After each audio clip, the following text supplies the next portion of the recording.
Hello बच्चों, क्या हालचाल, कैसे हैं आप लोग सब। मैं आ गया, आपका दोस्त, आपका होस्ट, आपका एजुकेटर सी शांतम गुप्ता। 15 दिन का प्लान का वीडियो बहुत बढ़िया चला। बच्चों ने अब ड्रॉप करना शुरू कर दिया। सीएसजी टेस्ट 1100 बच्चों के आसपास लोगों ने टेस्ट को दिया। बहुत अच्छा रिस्पॉन्स रहा। अब बारी है कि जो मोस्ट अवेटेड वीडियो है कि सर आप एक वीडियो में हमारे सारे डिफरेंस बिटवीन कवर कर दीजिए, ठीक है, और साथ ही साथ जो इंपॉर्टेंट वाले हैं वो भी हमको बता दीजिए। तो आइए सर देखते हैं, चलिए शुरू करते हैं। Okay, sale of goods act में सबसे पहले वीडियो को लाइक कर देना है। सबसे पहला डिफरेंस बिटवीन जो आता है वो आता है सेल और अग्रीमेंट टू सेल के बीच में। अब इसका हमने एक एक्रोनिम बनाया। एक्रोनिम क्या चीज का है? एक्रोनिम है बेसिस का। क्योंकि डिफरेंस बिटवीन में एक चीज जरूर याद रखिएगा, एग्जाम में जब डिफरेंस बिटवीन आएगा तो आपको बेसिस कॉलम बनाना है, वरना आप बेसिस तो हो जाएंगे, मतलब नंबर नहीं मिलेंगे। तो एक्रोनिम है, पीएनआर है एनआरआई के राइट्स। चलो देखते हैं कैसे। सबसे पहला, ट्रांसफर ऑफ प्रॉपर्टी का पी। सर सेल में ओनरशिप और प्रॉपर्टी तुरंत ट्रांसफर होती है इमीडिएटली, लेकिन जो अग्रीमेंट टू सेल होता है उसमें जो प्रॉपर्टी ट्रांसफर होती है वो ट्रांसफर होती है एट अ लेटर डेट, ठीक है। तो गुड्स में यहां पर प्रॉपर्टी फ्यूचर डेट या आफ्टर सम कंडीशन के कंप्लीट होने के बाद होती है, जैसे सोनल वाले केस में हुआ था। उसके बाद बोला sir and, nature of contract. Sir अगर सेल में देखेंगे तो सेल में होता है executed contract, agreement to sell में होता है एग्जीक्यूटरी, मतलब something is yet to be done. उसके बाद आता है remedies for breach, or for remedies for breach, मतलब कौन कॉन्ट्रैक्ट तोड़ेगा तो किसे कुछ मिलेगा। अगर बायर सामान ले लेता है और सेलर को पैसे देने से मना कर रहा है तो सेलर बायर को सू करके उससे पैसा रिकवर कर सकता है, क्योंकि प्रॉपर्टी ट्रांसफर हो चुकी है। अग्रीमेंट टू सेल में जो अग्रीव पार्टी है वो केस तो कर सकता है, लेकिन केस करके गुरुदेव उसको सिर्फ डैमेजेस ही मिलेंगे और कुछ नहीं मिलेगा। फिर आई liability of the party. Sir party की एक लाइबिलिटी होती है फॉर सब्सिक्वेंट लॉस, ठीक है। फॉर सब्सिक्वेंट लॉस मतलब क्या है? अगर सेल के बाद कोई भी लॉस हुआ तो रिस्पॉन्सिबिलिटी किसकी होगी? सेल के केस में बायर की। लेकिन यहां पर अगर सेल के बाद लॉस हुआ तो रिस्पॉन्सिबिलिटी किसकी होगी अग्रीमेंट टू सेल में? सेलर की। अब नेचर ऑफ राइट्स अगर आप देखने जाओगे तो सेल के केस में है जस इन रेम, और अग्रीमेंट टू सेल के केस में है जस इन पर्सोनेम। जो कि यहां पर जस्ट इन रेम मतलब जब हम सेल में सामान खरीदते हैं तो ओनरशिप हमें मिल जाती है। तो पूरे ब्रह्मांड में कोई भी अगर आके उस सामान के ऊपर हक जमाएगा मैं उसको केस करूंगा, क्योंकि ओनर मैं हूं। लेकिन अग्रीमेंट टू सेल में आपका जिस पार्टी के साथ कॉन्ट्रैक्ट हुआ हुआ रहता है, आपके राइट सिर्फ उसी पार्टी के अगेंस्ट रहते हैं और किसी के साथ नहीं। तो वो इन पर्सन है, इसलिए उसका नाम पर्सोनम है। नेक्स्ट, राइट ऑफ रीसेल, ठीक है, आर राइट ऑफ रीसेल। अब यहां पर sir seller can not resale the goods, seller goods को रीसेल नहीं कर सकता, लेकिन यहां पर अग्रीमेंट टू सेल में सेलर रीसेल कर सकता है। ये सेलर के पॉइंट ऑफ व्यू से लिखा है, ठीक है। अच्छा, ये दोनों डिफरेंस बिटवीन समझाते समय मैं आपको बोलूंगा, यहां पर वीडियो को 0.25 कर लीजिएगा, ध्यान से सुनिएगा। देखिए सर, जब एक आदमी इंसॉल्वेंट होता है तो उसके घर में एक आदमी आता है जिसको बोलते हैं ऑफिशियल असाइनी। इस आदमी का काम क्या होता है? ये आता है आपको नंगा करने के लिए, मतलब आपके सारे एसेट्स आपसे छीन लेगा और आपके सारे एसेट छीनने के बाद उसको मार्केट में जाके बेच देगा। मतलब इस आदमी का मेन काम ही यही है कि ये आपको पैसे के रूप पर पूरी तरीके से नंगा कर देगा, ठीक है, पैसे के रूप में पूरी तरीके से नंगा कर देगा।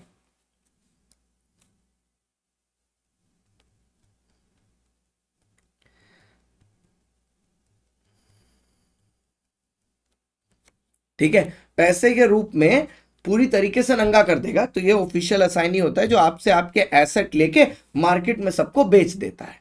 अब सुनिएगा मेरी बात ध्यान से। पहले केस में ये वाली हेडिंग सेल की है, तो सेल हुई है, तो ओनर कौन है सामान का? बायर। ये वाली हेडिंग अग्रीमेंट टू सेल की है, तो यहां पर ओनर कौन है? सेलर। देखिए, ओनर बायर है और इनसॉल्वेंट सेलर हुआ है, तो ऑफिशियल असाइनी क्या गुड्स को हाथ लगा सकता है? बिल्कुल नहीं लगा सकता, क्योंकि गुड्स का ओनर तो बायर है ना, इंसॉल्वेंट सेलर हुआ है। लेकिन यहां पर क्या ऑफिशियल असाइनी गुड्स को ले सकता है? द आंसर इज यस, यहां पर ले सकता है, क्योंकि इस केस में सेलर ही ओनर है।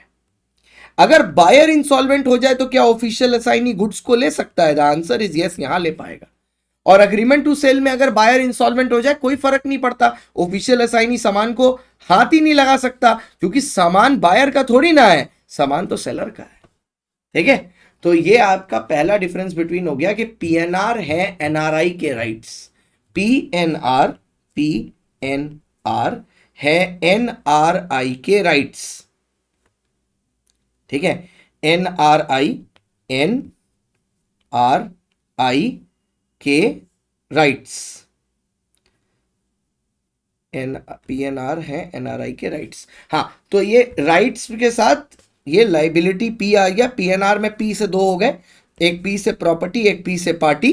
ठीक है, पी से 2 हो गए, पी से हो गए प्रॉपर्टी और पी से हो गया पार्टी, पार्टी तो बनती है। एन से हो गया नेचर, आर से हो गया remedy.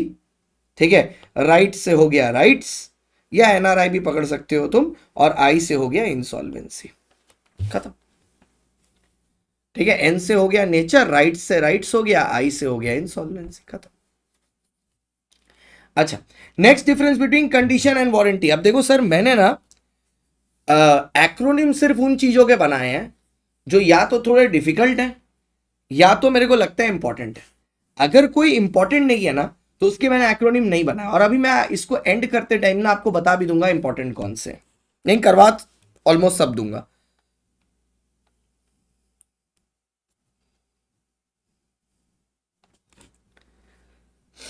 Meaning, a condition is a stipulation essential to the main purpose of the contract. पता है हमें वारंटी क्या है, is collateral to the main purpose.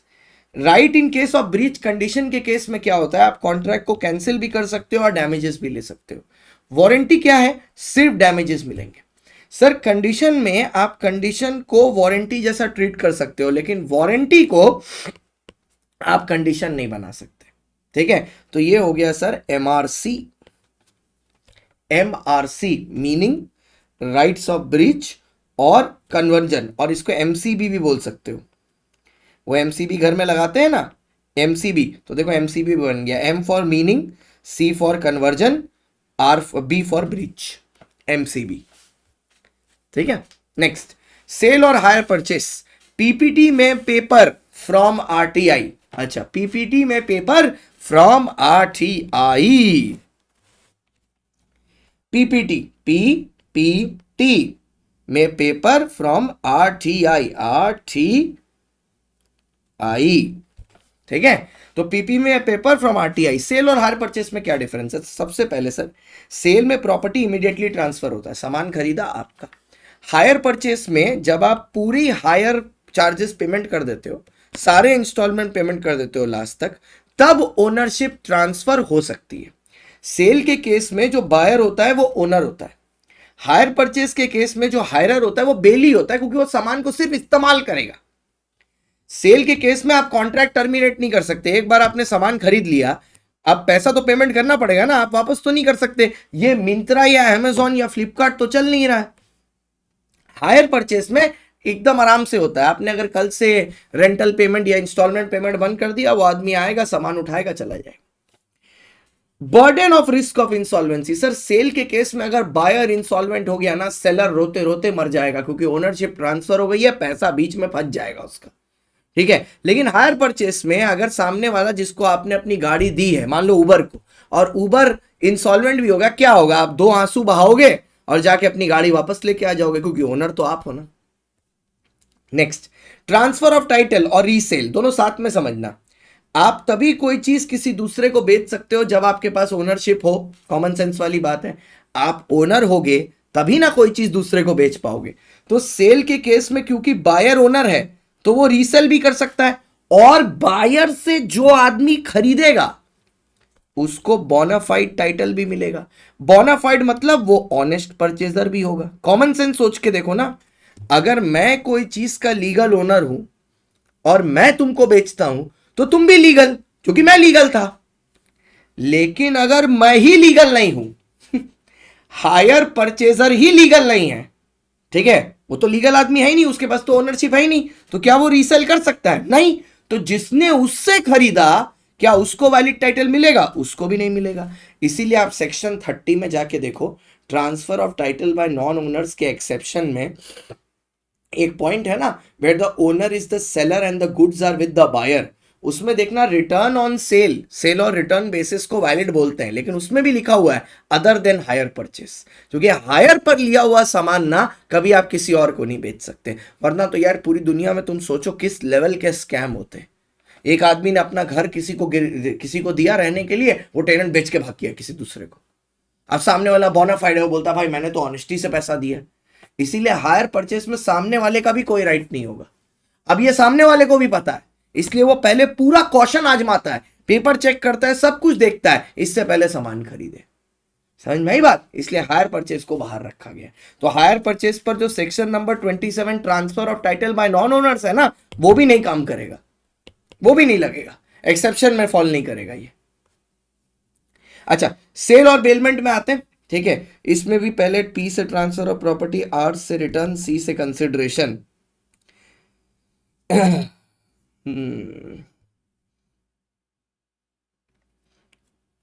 CPR, CPR देना। अरे जब किसी की सांस वांस फूलने लगती है ना, तो उसको सीपीआर दिया जाता है, ठीक है। वो ऐसा को मुंह से मुंह, माउथ टू माउथ जिसको बोलते हैं ना, उसको सीपीआर बोलते हैं। तो आते हैं सर, यहाँ कंडीशन वारंटी हो गया गलत सी से, ये यहाँ पर सेल होगा, यहाँ बेलमेंट होगा। तो सर सेल और बेलमेंट का क्या डिफरेंस है सर? देखो, सेल में प्रॉपर्टी तुरंत ट्रांसफर होती है आज के आज, बेलमेंट में प्रॉपर्टी ट्रांसफर नहीं होती, सिर्फ पोजेशन ट्रांसफर होता है, वो भी at a later date.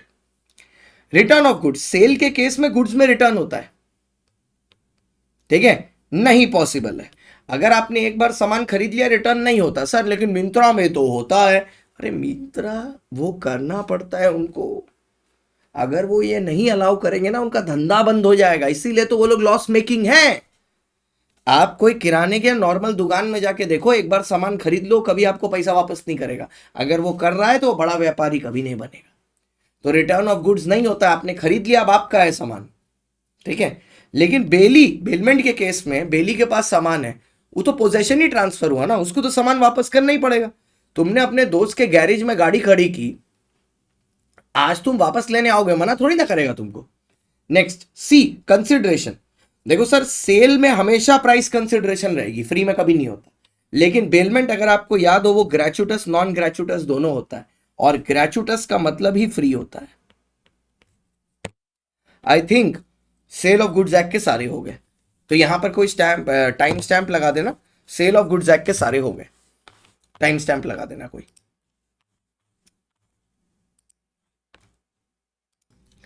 Okay, तो अब अपने चलते हैं पार्टनरशिप की तरफ। ओके, तो पार्टनरशिप के डिफरेंस बिटवीन में सबसे पहले आया कि भैया पार्टनरशिप और कंपनी के बीच में क्या डिफरेंस है। एक चीज याद रखिएगा, अब जितने नंबर का क्वेश्चन आएगा कोशिश करिएगा उससे 2 पॉइंट ज्यादा लिखने की। तो अगर मान लीजिए 6 का आया, गो फॉर 8, 4 का आया, गो फॉर 6, 3 का आया, गो फॉर 5। लेकिन अगर बुक में ही आपको पता है कि पॉइंट ही मान लो 4 है और 4 नंबर का है, तो जबरदस्ती क्रिएट करने की जरूरत नहीं है। वो आईसीआई को भी पता है कि 4 ही है, तो उसने आपको 4 नंबर देने हैं उसके लिए, तो आप 4 पॉइंट लिखोगे तो भी दे ही देगा, ठीक है। आइए, तो इसका एक्रोनिम बना है MD of LA people Yeats worms, MD of Los Angeles people, ठीक है। या ऐसे बोल दो, mad people of LA eat worms, इसको ऐसे रिफाइन कर दो, mad people of LA eat worms, केकड़ा एलए ईट्स वॉर्म्स, ठीक है। Mad people of LA eat worms, ऐसे रिफाइन कर दो कि एलए के पागल लोग हैं, वो लोग केकड़ा खाते हैं, ठीक है। अच्छा, सबसे पहले आते हैं लीगल स्टेटस में। सर पार्टनरशिप एक फर्म है, it's not a legal entity, ठीक है, लेकिन joint stock company is a separate legal entity अपने मेंबर्स से। जब एजेंसी की बात आती है तो पार्टनरशिप में every partner is the agent of the other partners, वो सेक्शन 18 और सेक्शन 25 में लिखा है। लेकिन जॉइंट स्टॉक कंपनी में जो मेंबर होते हैं, he is not the agent of other members of the company, ठीक है, ऐसा कुछ भी नहीं होता। डिस्ट्रीब्यूशन ऑफ प्रॉफिट की बात करें तो पार्टनरशिप में प्रॉफिट शेयरिंग रेशियो में बढ़ता है। लॉस शेयरिंग रेशियो अलग हो सकता है या सेम भी हो सकता है। लेकिन जॉइंट स्टॉक कंपनी में प्रॉफिट डिस्ट्रीब्यूशन का कोई सीन ही नहीं है। जॉइंट स्टॉक कंपनी में डिविडेंड मिलता है शेयर होल्डर्स को, वो भी जब कंपनी डिक्लेयर करती है तब। Next, liability. सर पार्टनरशिप में तो जो पार्टनर्स की लाइबिलिटी होती है वो अनलिमिटेड होती है, मतलब दुनिया के पार। उनके पर्सनल एसेट्स भी अटैच किए जा सकते हैं बिजनेस की लाइबिलिटी पे करने के लिए। लेकिन जो कंपनी लिमिटेड बाय शेयर्स है उसमें शेयर होल्डर्स की लाइबिलिटी शेयर के अमाउंट तक होती है। गारंटी कंपनी है तो जितना गारंटी किया है मेमोरेंडम में उतना ही देना पड़ता है। लेकिन एक अनलिमिटेड भी होती है, लेकिन वो अनलिमिटेड में भी वाइंडिंग अप के समय देना पड़ता है, तो वो पार्टनरशिप से तो अलग ही है वो, ठीक है। नेक्स्ट, फिर आया सर प्रॉपर्टी। जो फर्म की प्रॉपर्टी होती है वो फर्म की प्रॉपर्टी है, जो पार्टनर की प्रॉपर्टी है वो पार्टनर की प्रॉपर्टी है, लेकिन पार्टनर की प्रॉपर्टी को यूज किया जा सकता है फर्म की लाइबिलिटी पे करने के लिए। कंपनी और मेंबर की प्रॉपर्टी भी अलग अलग है, और कंपनी के मेंबर की प्रॉपर्टी को कंपनी को यूज करने का हक नहीं है। मतलब अपनी लाइबिलिटी पे ऑफ करने के लिए कंपनी उसका इस्तेमाल बिल्कुल नहीं कर सकती। It has been strictly prohibited, क्योंकि आपका वो है ही नहीं तो आप यूज कैसे कर लोगे? ये कोई बात हुई? पकड़ के पीट देंगे। नेक्स्ट, ठीक है, अब आया ट्रांसफर ऑफ शेयर्स। ठीक है, अब आया ट्रांसफर ऑफ शेयर्स। अब पार्टनरशिप फर्म में क्या पार्टनर अपना शेयर दूसरे को ट्रांसफर कर सकता है? इसके ऊपर एक सेक्शन है, सेक्शन नंबर 29, जो बोलता है ट्रांसफर हो सकता है, लेकिन उसके लिए आपको कंसेंट ऑफ ऑल पार्टनर चाहिए।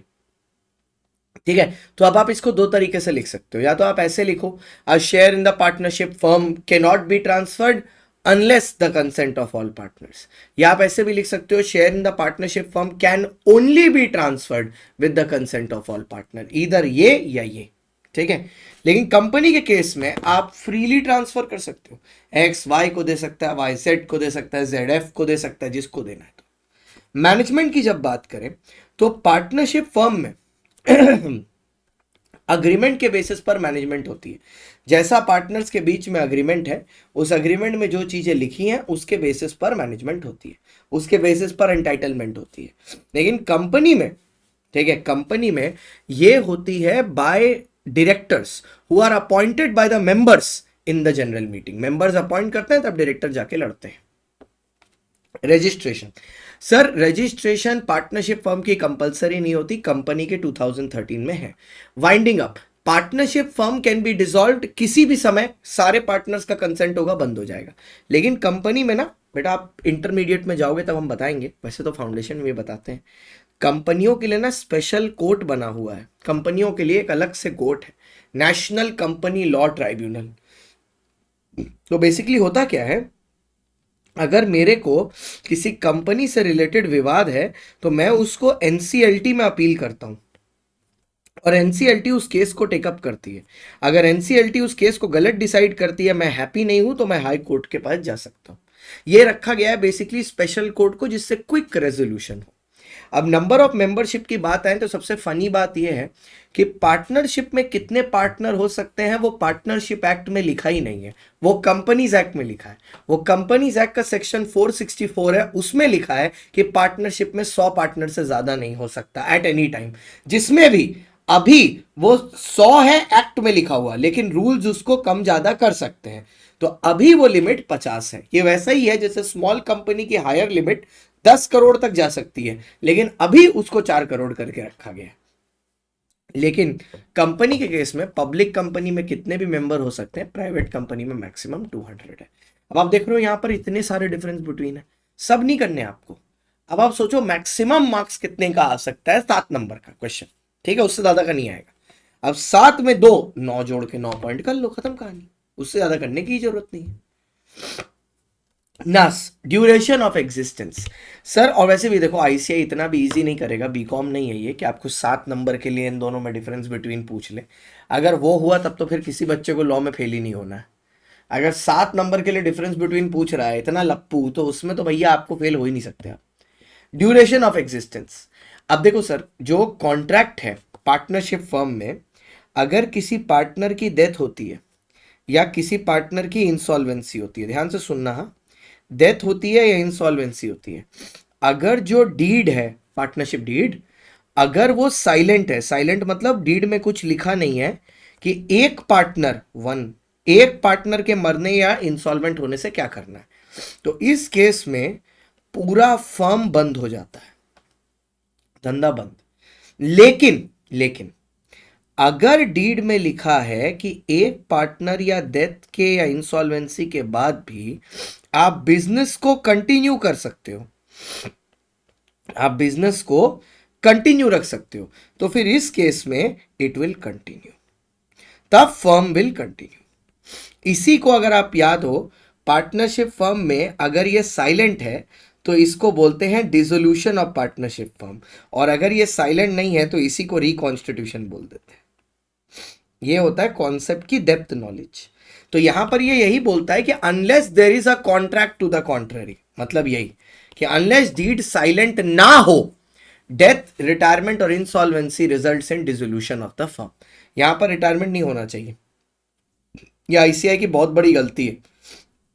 इनफैक्ट उनके खुद के मटेरियल में उन्होंने लिख के रखा है, सेक्शन 32 में केस स्टडी भी दे रखी है कि retirement of a partner does not dissolve the firm, लेकिन यहां पर उन्होंने ये गड़बड़ कर रखी है। ठीक है, a company enjoys perpetual succession.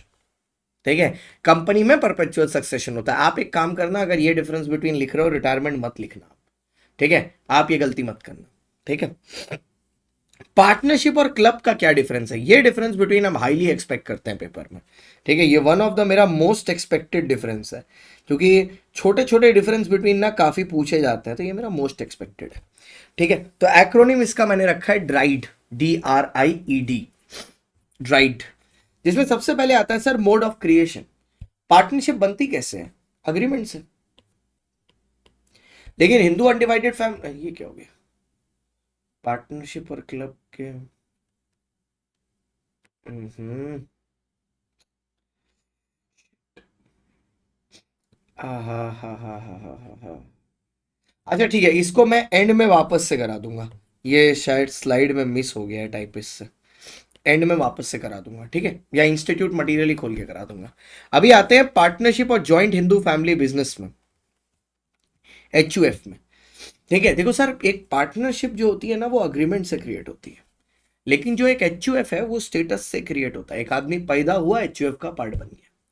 अब ये तो हो गया बनाने का, मिटाने का क्या, सर पार्टनर की डेथ होती है ना, कुछ नहीं लिखा है तो धंधा बंद। लेकिन HUF में एक बार अगर कोई मेंबर मरा तो इधर आंटी लोग रो रही होगी, "हाँ, दादाजी चले गए", उधर एक बुआ सोच रही होगी, हाँ अब तो यह हिस्सा बढ़ेगा, पहले 5 लोग में बंटता था अब 4 लोग में बंटेगा। तो वहां पर ना डेथ होने के बाद दूसरा जो मेंबर होता है सीनियर मोस्ट, वो उसकी जगह ले लेता है। जैसे पार्टनरशिप फर्म में सारा बिजनेस सारे पार्टनर मिलके चलाते हैं, सारा बिजनेस सारे पार्टनर मिलके चलाते हैं, लेकिन जॉइंट हिंदू फैमिली बिजनेस में कर्ता जो मेल मेंबर होता है या फीमेल मेंबर होता है, फीमेल मेंबर वाला नया पार्ट है, पहले सिर्फ मेल होते थे, वो बिजनेस चलाते हैं। अथॉरिटी टू बाइंड बोलता है every partner can by his act bind the firm. Her partner partnership firm का एजेंट है, लेकिन यहां पर कर्ता या मैनेजर के पास ही ये अथॉरिटी है कि वो फैमिली बिजनेस को चला सकते हैं। मतलब बाकी लोग फैमिली बिजनेस को नहीं चला सकते, सिर्फ कर्ता और मैनेजर। लाइबिलिटी, हर पार्टनर की लाइबिलिटी अनलिमिटेड है, लेकिन हिंदू अनडिवाइडेड फैमिली में सिर्फ कर्ता की लाइबिलिटी अनलिमिटेड है, जो सीनियर मोस्ट मेंबर है, और जो बाकी के को पार्टनर है, को पार्टनर मतलब फैमिली मेंबर, उन सब की लाइबिलिटी लिमिटेड है। ठीक है, calling for closure of accounts. देखो सर, एक पार्टनरशिप फर्म में जब आप फर्म बंद करते हो तो पार्टनर केस करके किताबें मंगवा सकता है, मतलब फर्म से किताबें मांग सकता है, यह चेक करने के लिए कि उसको जो हिस्सा मिल रहा है पार्टनरशिप से जाने के टाइम वो हिस्सा सही है कि नहीं। लेकिन हिंदू अनडिवाइडेड फैमिली का ये रूल है, क्योंकि वो हिंदू लॉ से गवर्न है, और हिंदू लॉ में जो सीनियर मोस्ट मेंबर होता है उसकी पावर सुप्रीम होती है। इतना गजब पावर है, बोलता है अगर सेपरेशन हो रहा है, अगर हिंदू अनडिवाइडेड फैमिली टूट रही है, तो भैया किसी भी मेंबर के पास ये हक नहीं है कि वो बुक्स ऑफ अकाउंट्स को मांग के अपना हिसाब निकाले। तुम कर्ता की पावर देख रहे हो, और होनी भी चाहिए।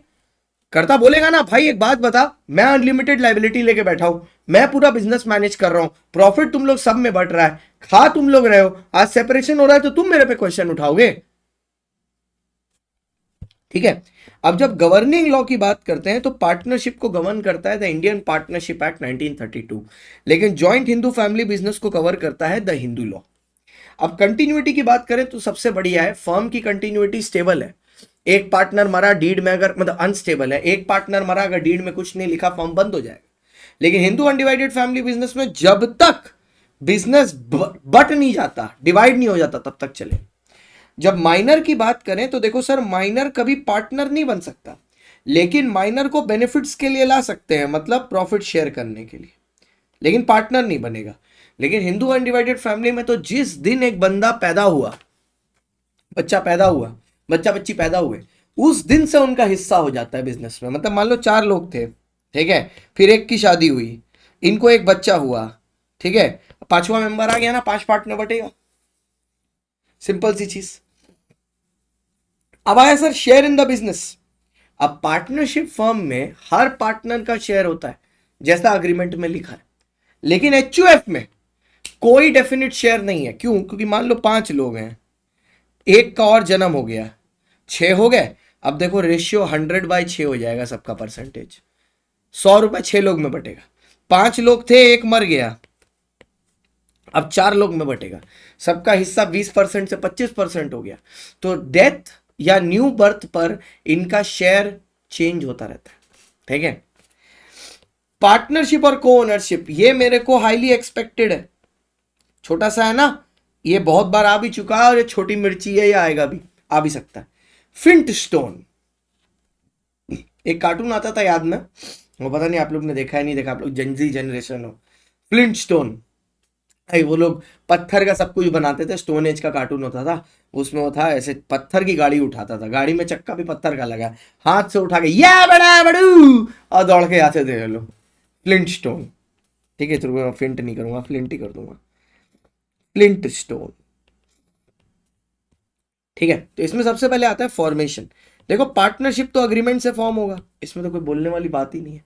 लेकिन को ओनरशिप में ये generally bye operation of law होता है, मतलब इनहेरिटेंस में कोई प्रॉपर्टी मिली होती है, या आपने मिल के एक प्रॉपर्टी खरीदी। मान लो मेरे दादाजी मर गए, अब उन्होंने अपनी अपनी प्रॉपर्टी मेरे और मेरे भाई के नाम पे कर दी, वो हो गया agreement by operation of law, inheritance से। Implied agency, a partner is the agent of other partners, a partner is the agent of other partners. Sir जो एक पार्टनर है वो बाकी पार्टनर्स का एजेंट होगा, ठीक है, लेकिन को owner is not the agent of other को ओनर्स, ठीक है, क्योंकि सर एक को ओनर है, वो बाकी का एजेंट थोड़ी ना बन सकता है। Nature of interest, sir partnership में कम्युनिटी ऑफ इंटरेस्ट होता है, which means profit and losses दोनों शेयर होने चाहिए। लेकिन को ओनरशिप में कोई profit and loss generally share होता नहीं है, क्योंकि जैसे हमारी जो जमीन है, हम लोग दोनों भाइयों की है, लेकिन वो उन्नाव में पड़ी है, उस जमीन पे तो गुंडा राज चल रहा है, हमें कुछ नहीं मिलता उसका। अब अगर हम लोग उसको छीन भी ले तो कल को हम लोग उसके रेंट पे लगा देंगे, ठीक है। इसके ऊपर एक केस स्टडी भी है, पता है, वो घर वाली कि को ओनरशिप है। ये 2 टीचर रहते हैं, फुल टाइम टीचिंग करते हैं, उन्होंने फिर एक घर खरीद लिया, और वो घर को उठा के उन्होंने रेंट पे दे दिया एक आदमी को, और भाड़ा 50-50% बांट रहे हैं। क्या ये को ओनरशिप होगा या पार्टनरशिप? ये को ओनरशिप है ब्रो, तो बिकॉज बिजनेस चाहिए पार्टनरशिप के लिए, म्यूचुअल एजेंसी चाहिए, अग्रीमेंट चाहिए, वो कहाँ है? वो तो नहीं है, ये तो सिर्फ को ओनरशिप है। तो को ओनरशिप में प्रॉफिट शेयरिंग हो सकती है। मान लो कल हम लोग को गुंडा राज से वो जमीन ले ले, छीन ले वापस, और फिर उसको रेंट पे लगा दें, 50-50% बांट ले, तो भी पार्टनरशिप नहीं होगी, क्योंकि नेचर ही नहीं है पार्टनरशिप का। ट्रांसफर ऑफ इंटरेस्ट, पार्टनरशिप में तो आप अगर अपना इंटरेस्ट किसी और को ट्रांसफर करना चाहते हो तो आपको as per section 29 consent of all partner लेना होगा। लेकिन को ओनरशिप में सब नहीं चाहिए। अब मान लो मेरा भाई अपनी जमीन, अपनी हिस्से की जमीन किसी को बेचना चाहता है तो मेरे से पूछेगा थोड़ी ना। और वैसे भी sale by one of the joint owners is तो वैलिड ना, वो तो वैलिड है। ठीक है, अब यहाँ पर ये गलत लिखा है, ये डिफरेंस बिटवीन पार्टनरशिप एंड को ओनरशिप नहीं होगा। बहुत सारी गलती कर दी है भाई टाइपिस्ट ने इसमें। Partnership and dissolution of partnership, dissolution of partnership, and दूसरा होगा डिसोल्यूशन ऑफ पार्टनरशिप फर्म। अब देखो सर मेरी एक बात सुनना ध्यान से, ठीक है। एक है डिसोल्यूशन ऑफ पार्टनरशिप, एक है डिसोल्यूशन ऑफ पार्टनरशिप फर्म। ये तो मेरा सबसे पुराना एक्रोनिम है। काऊ बनाएगी फाइनेंशियल स्टेटमेंट, काऊ बनाएगी, जय जय गौ माता, हमारे सारे बच्चों को पास करा देना। गौ माता बनाएंगी फाइनेंशियल स्टेटमेंट, काऊ बनाएगी फाइनेंशियल स्टेटमेंट। अब ये क्या है सर, सुनना। अब बताओ डिसोल्यूशन ऑफ पार्टनरशिप या डिसोल्यूशन ऑफ पार्टनरशिप फर्म में बड़ा कैसे है? हम लोग कैसे बताएं? आप तो रिकॉर्ड कर रहे हैं वीडियो, अच्छा मैं ही बता देता हूँ। डिसोल्यूशन ऑफ पार्टनरशिप फर्म ज्यादा बड़ा है, तो जो ज्यादा बड़ा स्पेलिंग वो ज्यादा बड़ा बात। तो डिसोल्यूशन ऑफ पार्टनरशिप फर्म में क्या हो रहा है? बिजनेस बंद हो रहा है, धंधा बंद हो रहा है। COWFS फाइनल क्लोजर है ना, तो फाइनेंशियल स्टेटमेंट, धंधा बंद हो रहा है। लेकिन डिसोल्यूशन ऑफ पार्टनरशिप में सिर्फ रिकॉन्स्टिट्यूशन हो रहा है, पार्टनर्स के बीच में संबंध बदल रहे हैं, जैसे एडमिशन रिटायरमेंट में होता है और एक्सपल्शन में होता है वैसे। वाइंडिंग अप, यहां पर सर बिजनेस बंद होता है, कालरा सर रियलाइजेशन अकाउंट बनवाते हैं और एसेट और लायबिलिटी को बेचते हैं। यहां पर रिकॉन्स्टिट्यूशन हो रहा है, कालरा सर रिवैल्यूएशन अकाउंट बनाते हैं और एसेट और लायबिलिटी को रीवैल्यू करते हैं। आपको कभी सोचा है आपने कि रिवैल्यूएशन क्यों होता है? लॉजिक समझना। रिवैल्यूएशन जनरली कब हो रहा है? एडमिशन रिटायरमेंट एक्सपल्शन पर। एडमिशन पर हो रहा है तो जो आ रहा है उससे पहले पार्टनर बोलते हैं यार ये हमने मेहनत की, हमने बिजनेस बनाया, जिसकी वजह से आज एसेट लायबिलिटी का इतना वैल्यू इंक्रीज हुआ, तो हमें इसका फायदा मिलना चाहिए ना। तो पहले ही उसको रिवैल्यू करके प्रॉफिट आपस में बांट लेते हैं, फिर नए वाले को लेके आते हैं। रिटायरमेंट और डेथ में जो आदमी जा रहा होता है, रिटायरमेंट और एक्सपल्शन पे जो आदमी जा रहा होता है वो भी तो अपना हिस्सा मांगेगा।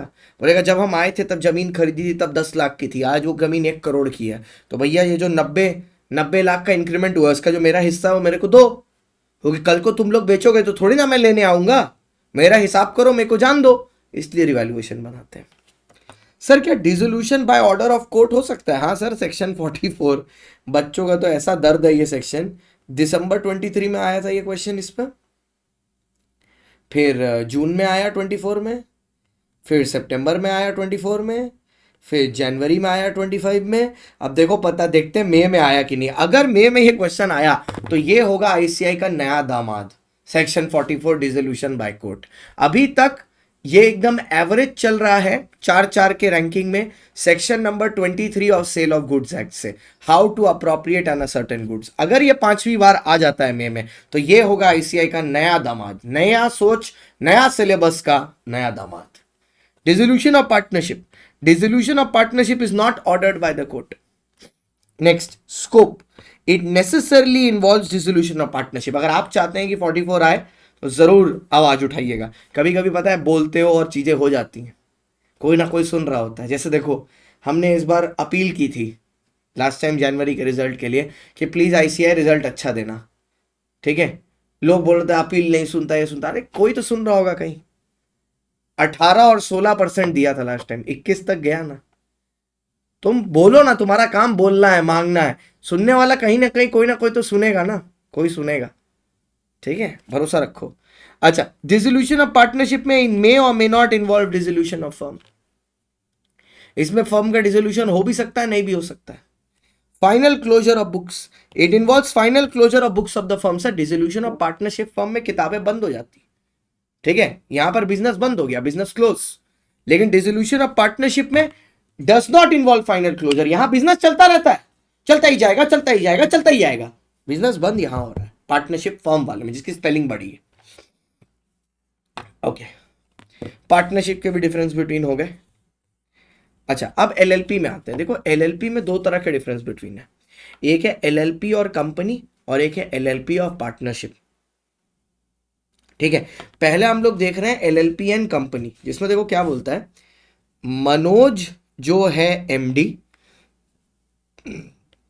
Has been named for MRI के लिए, हैज बीन नेम्ड एमआरआई के लिए, फॉर मत डालो, एमआरआई होता है ना हॉस्पिटल में, तो मनोज जो कि एमडी है हैज बीन नेम्ड एमआरआई के लिए। चलो देखते हैं क्या है।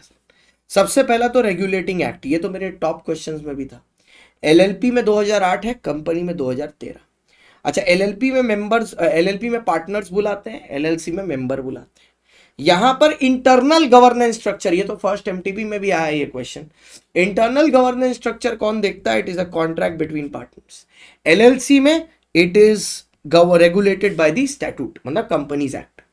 नेक्स्ट, अब एलएलपी में नाम सफिक्स में लिखते हैं एलएलपी शॉर्ट में, लेकिन कंपनी के केस में या तो लिमिटेड प्राइवेट लिखा जाता है या पब्लिक लिमिटेड लिखा जाता है। एलएलपी मिनिमम 2 डेजिग्नेटेड पार्टनर होते हैं, और एलएलसी में प्राइवेट में 2 डायरेक्टर, पब्लिक में 3 डायरेक्टर। अब number of members and partners, LLP में सर 2 मेंबर होते हैं, no such maximum limit, LLP में कोई लिमिट नहीं होती, मैक्सिमम कितने भी हो सकते हैं। एलएलसी में प्राइवेट में 2 मेंबर होते हैं, मैक्सिमम में 200, पब्लिक में minimum 7, maximum there is no such limit. ठीक है, अब बात आई मैनेजमेंट पर। द बिजनेस, जो कंपनी का बिजनेस मैनेज करने की रिस्पॉन्सिबिलिटी है, ठीक है, by partners including designated partners, दोनों करेंगे। लेकिन एलएलसी का जो बिजनेस है वो shareholders board of directors को इलेक्ट करेंगे और वो लोग मैनेजमेंट करेंगे। ठीक है, अब आया सर एलएलपी और पार्टनरशिप फर्म, ये तो और आसान है। एलएलपी में मेन एक्ट किसकी है? 2008, LLP partnership 1932। LLP is a body corporate, मतलब रजिस्टर्ड एंटिटी, पार्टनरशिप घंटा registered separate legal entity LLP में है, पार्टनरशिप फर्म में नहीं है। अगर क्रिएशन की बात करें तो ये लीगल प्रोसेस से क्रिएट हुई है, रजिस्टर करके। It is created by an agreement between partners, क्योंकि ऑब्वियसली ना इसमें कोई लीगैलिटी नहीं है, पार्टनरशिप तो गली कूचा में भी घूमती है, कौन सा रजिस्टर्ड होती। अब एलएलपी के लिए रजिस्ट्रेशन मैंडेटरी है, लेकिन पार्टनरशिप के लिए रजिस्ट्रेशन वॉलेंट्री है।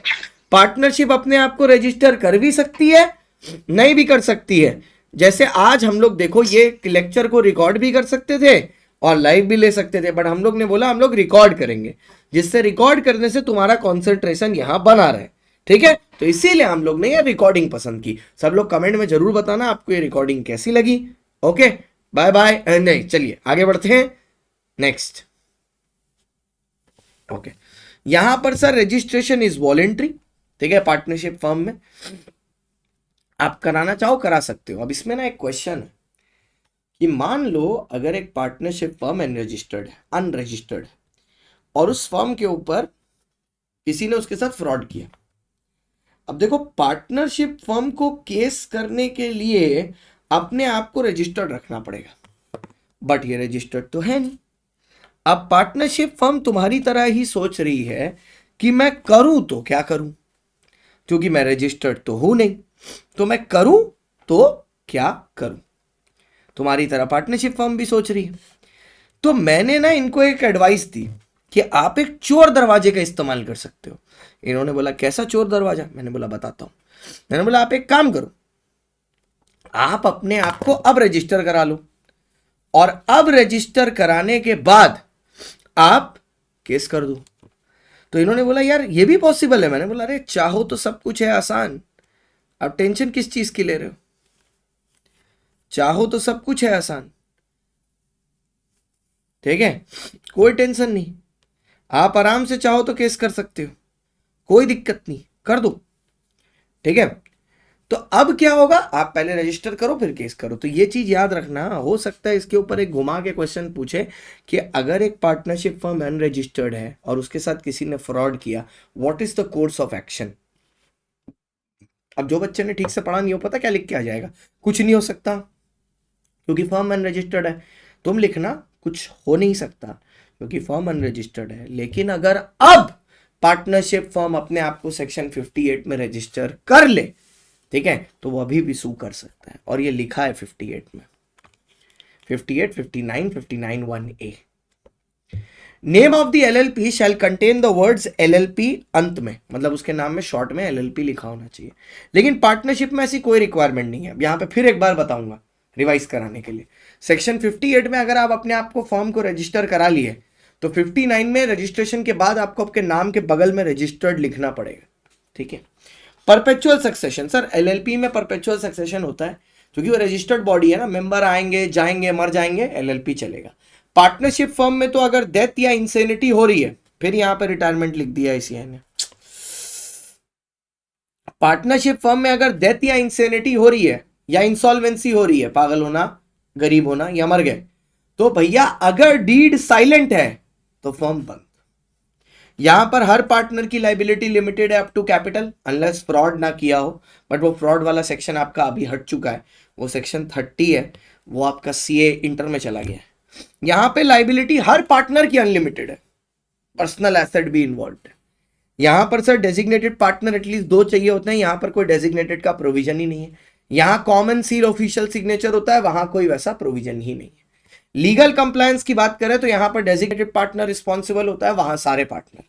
एनुअल फाइलिंग ऑफ डॉक्यूमेंट की बात करें, सुनो ये वाला थोड़ा समझा देता हूं। बेसिकली सर एलएलपी का एक सेक्शन है, सेक्शन 34 और सेक्शन 35, जो आप CA इंटर में पढ़ोगे। जैसे नॉर्मल पार्टनरशिप फर्म में PL और बैलेंस शीट होता है ना, PL एप्रो और पार्टनर्स कैपिटल अकाउंट, वो सब होता है। तो LLP में PL एप्रो की जगह एनुअल स्टेटमेंट ऑफ अकाउंट बनता है, स्टेटमेंट ऑफ अकाउंट बोलते हैं इसको, SOA, जिसमें वो पूरे साल भर की एक्टिविटी दिखाते हैं और साथ में एक स्टेटमेंट ऑफ सॉल्वेंसी बनाते हैं। ये स्टेटमेंट ऑफ सॉल्वेंसी इस चीज का प्रूफ होता है कि आगे आने वाले 1 साल तक LLP के पास इतना कैश बैलेंस है कि वो कंटिन्यू कर सकता है। जैसे अभी अनअकैडमी के पास पिछले 3 साल से कोई फंडिंग नहीं। अभी कल गौरव मुंजाल सर ने एक ट्वीट में बताया कि Unacademy has 1200 crore rupees in their bank as default alive cash. मतलब इंसॉल्वेंसी की अगर कगार आ गई तो भी हमारे पास 1200 करोड़ रुपए खुद का है, ठीक है, 1200 करोड़ रुपए खुद का है कि हम लोग चला सकते हैं। सो दैट इज लाइक एक स्टेटमेंट ऑफ सॉल्वेंसी कि हम लोग जिंदा रहेंगे, लाइक दैट। फिर आया sir annual return. Annual return basically क्या होता है, हर LLP को देना होता है, कंपनियों को भी देना होता है। CA इंटर में बताऊंगा, पास होके आ जाओ जल्दी जल्दी, यूज कोड CST। तो एनुअल रिटर्न में वहां पर बताया जाता है कि साल भर में LLP ने कौन कौन सी पेनल्टीज इंकर की, कौन है LLP के डेजिग्नेटेड पार्टनर, उनकी सैलरी कितनी है, ये सारी चीजें आप रजिस्ट्रार को सबमिट करते हो और ये सब ऑनलाइन होता है। लेकिन पार्टनरशिप फर्म में ऐसी कोई रिक्वायरमेंट ही नहीं, उनका खाली टैक्स, इनकम टैक्स पेमेंट होता है बस। क्या माइनर पार्टनर बन सकता है सर LLP में? तो बिल्कुल नहीं सर। बेनिफिट के लिए भी नहीं। क्या माइनर पार्टनर पार्टनरशिप फर्म में बन सकता है? हाँ, यहां बन सकता है। क्या? सिर्फ बेनिफिट के लिए। उसमें भी एक बात याद रखना, पार्टनरशिप फर्म में वो पार्टनर नहीं बनता, सिर्फ बेनिफिट के लिए लाया जाता है। मतलब म्यूचुअल एजेंसी नहीं होती। सर क्या एक फॉरेन आदमी इंडिया में LLP में पार्टनर बन सकता है? यस। पार्टनरशिप में नहीं। अरे बाहर के आदमी को पार्टनरशिप में बनने नहीं देंगे, तुम्हारा पार्टनरशिप में अनरजिस्टर्ड है, कुछ उल्टा सीधा कर दिया तुम उसके साथ तो यहां पर LLP भी खत्म और इसी के साथ कंपनी LLP, पार्टनरशिप और सोगा खत्म।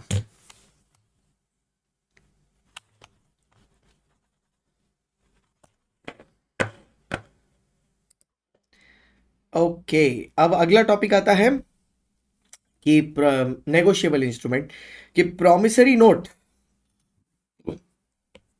और बिल ऑफ एक्सचेंज में क्या अंतर है। तो एक्रोनिम है डू नॉट पैनिक। ये तो मैं अपने हर बच्चे को बोल रहा हूं अभी एग्जाम में रोज एक मैसेज आता है, देखो रात के 1:30 बज रहे हैं, इसमें भी मैसेज है। देखो दिन भर में कम से कम ऐसे 15-20 हजार मैसेज आते हैं। सर ओवर थिंकिंग और नेगेटिव थॉट्स आ रहे हैं, क्या करूं? मानो चिकित्सक बन गए हैं सर, ठीक है। Do not panic, act peacefully. तो आइए सर, सबसे पहला डिफरेंस, प्रॉमिसरी नोट क्या होता है। पहले तो डेफिनेशन ही है कि प्रॉमिसरी नोट एक बैंक नोट या करेंसी नोट के अलावा होता है और ये एक अनकंडीशनल अंडरटेकिंग है जिसको एक मेकर साइन करता है पैसे पेमेंट करने के लिए एक सर्टेन पर्सन को और टू द बेरर। नाम के लिए बेरर लिखा है बट एक्चुअली अगर आप मेरा वन शॉट देखोगे मैंने बहुत अच्छे से बताया, बेरर प्रॉमिसरी नोट नहीं एग्जिस्ट करता। बेरर प्रॉमिसरी नोट होता है करेंसी नोट और वो सिर्फ आरबीआई ही इशू कर सकता है और कोई नहीं, ठीक है। लेकिन बिल ऑफ एक्सचेंज में आप एक वर्ड देखोगे, इट्स एन अनकंडीशनल ऑर्डर। ये अंडरटेकिंग है, वो ऑर्डर है, दोनों में फ़र्क क्या है? ऑर्डर बिल ऑफ एक्सचेंज में अगर आप रेस्टोरेंट में खाना खाने जा रहे हो, रेस्टोरेंट वाला बिल बनाता है, वो होता है ड्रॉअर, और आपके पास लेके आता है, आपको बिल एक्सेप्ट करके पे करना होता है, आप होते हो ड्रॉई। प्रॉमिसरी नोट में जो आदमी प्रॉमिस कर रहा है वही मेकर है, ठीक है। तो प्रॉमिसरी नोट का जो नेचर ऑफ द इंस्ट्रूमेंट होता है, there is a promise to pay money. Bill of exchange में there is a promise to pay payment, यहां पर there is a promise to pay make payment, ठीक है। Bill of exchange एक promise नहीं है, it's an order. There is an order to pay money, promise नहीं, order. There is an order to pay money, ठीक है। यहां promise है, यहां ऑर्डर है। प्रॉमिसरी नोट में दो पार्टी होती है, मेकर और पेई। बिल ऑफ एक्सचेंज में जनरली तीन पार्टी हो सकती है, ड्रॉअर, ड्रॉई, पेई। अब उसमें तीन पार्टी तब होंगी जब बिल को एंडोर्स किया जाए, मतलब किसी दूसरे को दिया जाए, वरना तो ड्रॉअर ही, मतलब वरना उस केस में ड्रॉअर ही पेई हो जाता है कि खुद ही उसको पैसा मिलना है। वरना तीन पार्टी हो सकती हैं, ड्रॉअर, ड्रॉई, पेई, अगर वो किसी और को एंडोर्स करे तो। मतलब अगर राकेश कालरा सर ने एक बिल बना के मेरे को दिया सीएसजी को एक्सेप्ट करने के लिए कि मेरे को कालरा सर को 1 लाख रुपए देना है, और ये मैं कालरा सर को ही पेमेंट किया, उन्होंने किसी को एंडोर्स नहीं किया, तो ड्रॉअर ही पे ही हो जाता है, ठीक है। तब सिर्फ दो ही पार्टी रहेंगी। पर मान लो कालरा सर ने शिवानी मैम को एंडोर्स कर दिया तो तीन पार्टी हो जाएंगी, कालरा सर ड्रॉअर, मैं ड्रॉई, शिवानी मैम पेई। नेक्स्ट, प्रॉमिसरी नोट में एक्सेप्टेंस का कोई जरूरत नहीं, क्योंकि उसमें तो एक आदमी प्रॉमिस कर रहा है ना कि मैं तुझे पैसे दूंगा। लेकिन बिल ऑफ एक्सचेंज में जरूरत है एक्सेप्टेंस की, क्योंकि कालरा सर मेरे को बिल देंगे, मैं एक्सेप्ट करूंगा। अब उन्होंने कोई अनाप शनाप अमाउंट लिख दिया होगा, 1 लाख बाकी है, 4 लाख लिख दिया, तो मैं थोड़ी ना दूंगा, मैं एक्सेप्ट ही नहीं करूंगा। जब तक मैं एक्सेप्ट नहीं करूंगा तब तक वो बिल वैलिड नहीं होगा। 48 आवर्स होते हैं मेरे पास एक्सेप्ट करने के लिए, 2 डेज। अगर 2 डेज के अंदर मैंने एक्सेप्ट नहीं किया तो वो बिल की कोई वैल्यू नहीं है। Next, payable to bearer. Sir promissory note कभी भी बेरर को पेमेंट नहीं हो सकता, लेकिन जो बिल ऑफ एक्सचेंज है वो बेरर को पेमेंट हो सकता है। Bill of exchange. नेक्स्ट, अब आए sir Indian contract act, the most important act, और जिसमें सबसे ज्यादा डिफरेंस बिटवीन है। अब आया वो the Indian contract act, ICA।